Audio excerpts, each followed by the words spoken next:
Today, leaf blowers or blowers in general. If you have any kind of home, deck, you really need one of these. Sure, you can sweep and rake, but it takes a long time. Blowers really speed up the process of taking care of your home. Cleaning areas right before a party or when you want to use the space. Today we're looking at 3 different kinds of leaf blowers. Gas, electric, corded, and battery operated. I've had this one for about 20 years. This one, 13. This one, 1 week. Price wise, you're running about $100 to $120 for this. Plus you need gas. You know, by the way, you have to mix the gas. And I was going to demonstrate this for you, but every time I fix something, something else breaks. That's the reason why 13 years ago I stopped using this and went to this. This corded Toro has been incredible. I bought this for about $75. I just checked online. You can get it for about $100. The main issue with this one is you can only go as far as the cord will let you. Stringing out the cord, stringing back the cord after you're done can be a pain. This has several advantages though. A steel impeller. This has plastic, this has plastic, this one's steel. So when you're using it as a leaf blower, you have this little protective screen here. This one also sucks up leaves. We'll show it later in the video. This is a vacuum as much as it is a blower. So that's a definite plus. Sometimes you need to blow your deck or your porch and you need something fast. And sitting in the corner of your house, all you do is, and you're getting it done. $78, $80 with tax. And it comes with 2 batteries that supposedly each battery lasts anywhere between 20 and 30 minutes. Just put it on and then it's good to go. This one also has a nice feature where you can lock down whatever. This has 1 level, just on and blown away. This one has a dial and you can do a whole bunch of different levels. So that's kind of nice because this one's broken right now. We're going to show these 2 and compare how well they do. We're going to also look at how much noise these put out because this one says it's quiet. Using an anemometer, we're going to see what the speed is coming out of the end of the leaf blower. This one's supposedly 160 miles an hour. This one's 250 miles an hour. And this one's 150 miles an hour. Do you really need that? We've got decks of leaves and we have a whole lawn area. So it's time to put these to the test. How loud are these blowers? The max was 89.7. Now the electric Toro.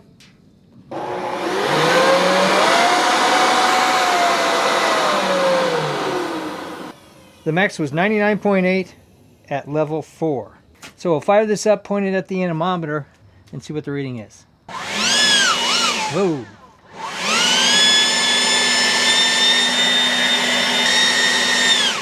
The max reading for this blower was 58.2 miles an hour. Nowhere near 160.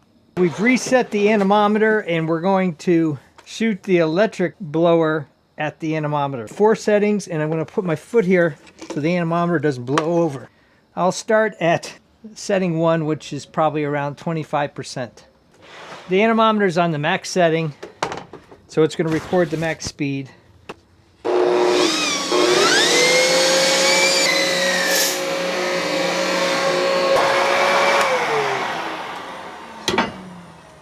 Destroyed my anemometer. Maximum speed 65.5 on the lowest setting. Totally took the fins right off. Well, there's 2 left out of 8. So that's on level 1. I'm pretty sure this thing goes up to a fierce speed. But there's no way of proving it now because my instrument broke. I'm pretty convinced that anything this blower can do, this blower will knock it out of the park. We're going to test this blower for what I intended it for, which was blowing off decks, driveways, and things like that. Let's see how it does.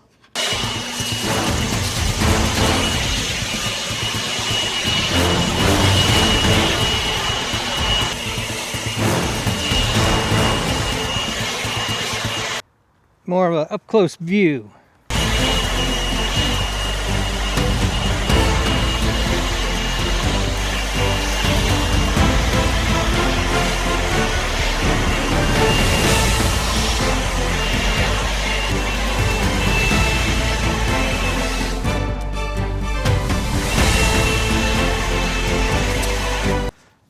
One 2-car garage driveway, about 15 minutes at max power, and the battery is dead. That's a little disappointing. We'll charge it up and see how we do on the deck. Here's the feature that no other blower that I know of has. Take this off and make sure you don't have this connected, because you don't want to turn that on and hurt yourself. Pull this attachment off. It's in here. Insert the bag.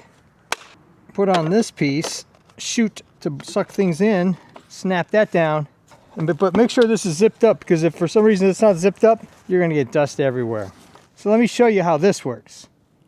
I always like to wear hearing protection, Navy issue by the way. Put this strap around your shoulder.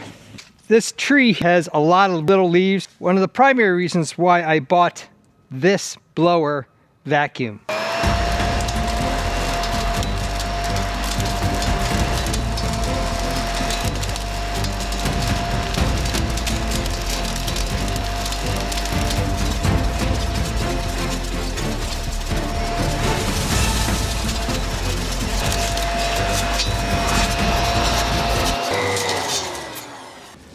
Then you just attach the bag,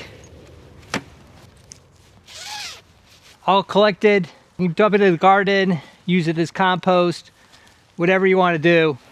But it really picks up all the little things that are in the yard or anywhere else. And as with any blowing activity, dust comes out of this bag. So it's always good to wear safety glasses when using a blower. And you probably want a mask specifically when you're using this vacuum combination. Here we have a bunch of leaves that have blown on. The squirrels have toppled over the pots, so we got to take care of that. Setting up the cord, all that stuff is kind of a pain. But is this worth it at $80? Let's see.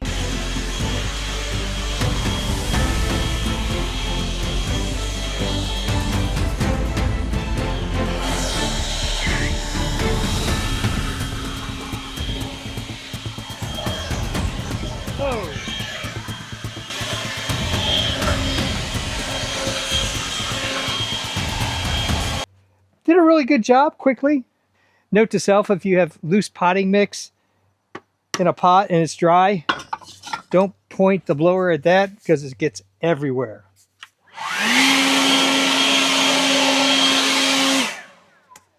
Pretty happy with that.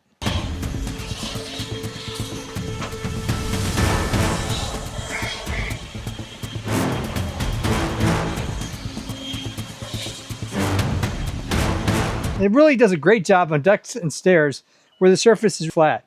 So let's take it out to the yard, do a one-by-one comparison of the electric blower against the battery blower in a same area configuration and see how it does. Here's the test. I've evenly divided up the lawn into two pieces. The leaf distribution is pretty much the same. On this side is the battery operated blower, and on this side is the electric operated blower. And then we'll see which is fastest, or if this can actually survive doing an area this big. Time starts now.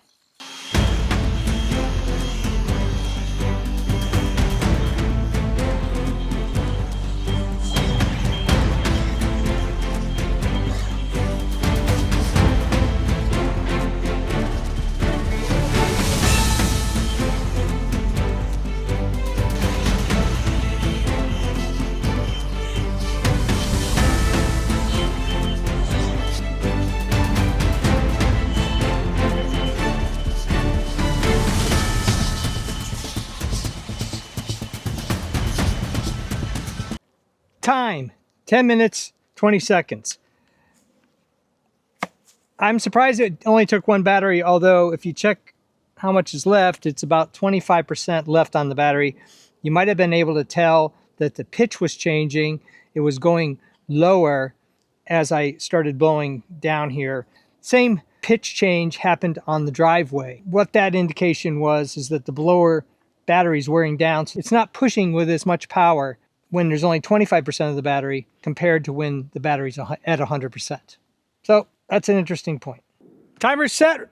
We'll see how long this takes.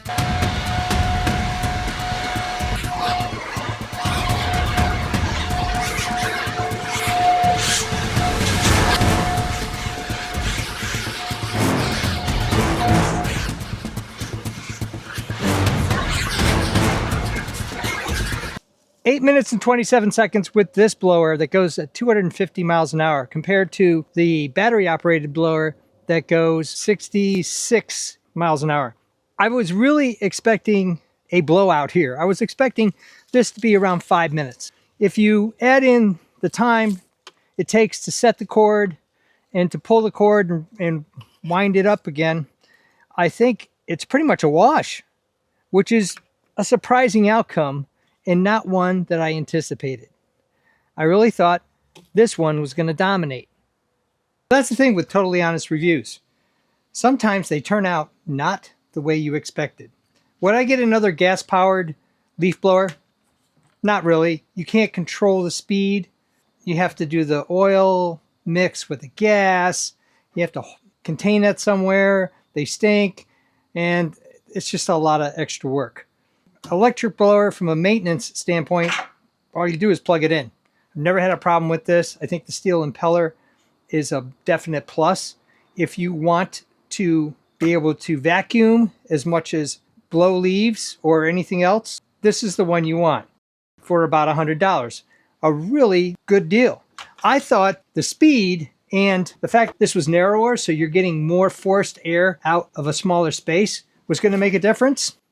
Not really. A little bit, but not enough. I thought 3 or 4 times worth of power was going to make a difference. And in this case, it didn't, when you consider the amount of time it takes to set up the cord. If you had a really big lawn, this might be challenging. You might burn through the batteries. I have a slightly less than a quarter acre. Could I do the whole thing, just 2 batteries? Probably not. This is a little heavier. Before that last test, I was about ready to send this guy packing. The one thing I don't like about products on Amazon that are off-brand is Toro, Homelight. They have a reputation that's at stake. They're not going to put out a ridiculous number that they can't meet, and they'll probably exceed that. These off-brands on Amazon, this supposedly had 3 levels. It's got 2, really doesn't have 3. I like this lockout feature though. And I like this button better than some of the buttons where you push on top for the 2. They're just saying 160, they're off by 100 miles an hour on the wind. But in the end game, it didn't really matter because they could get the job done. I wish Amazon would test these out or require the manufacturers to show test results that validate that instead of just typing it in. These guys can't get away with that. They have reputations. This thing, it looks a lot like a dozen or so products on Amazon. They just do different configurations, and you don't know if this company is going to be around 2, 3, 20, 30, 40 some odd years. They're definitely not going to be around that long. I guess you pay your money, take your chances. From a value standpoint, even though this is cheaper, the fact that you can use this as a vacuum, I think is worth the extra $20. And this is going strong. Build quality is not bad on this. It's better than most that I've seen. But this thing is rock solid. I've dropped it. It's really gone through the paces. This one definitely has. But again, the gas really puts it out to pasture. I was in a big box store the other day, and I was trying to figure out if I could even buy a gas one. No. And there's very few gas ones on Amazon that are reputable brands. So there you go. What do you think? Which is your favorite? Post your thoughts and votes down below so that everyone can benefit from your experience. Thumbs up and comments always appreciated. Thanks for watching. If you're interested in all sorts of honest reviews, making and breaking things, home repairs, designs of all kinds, I even do costumes, cosplay, and props. Check out my channel and please subscribe because you never know what's gonna fall off the table. What you're gonna see.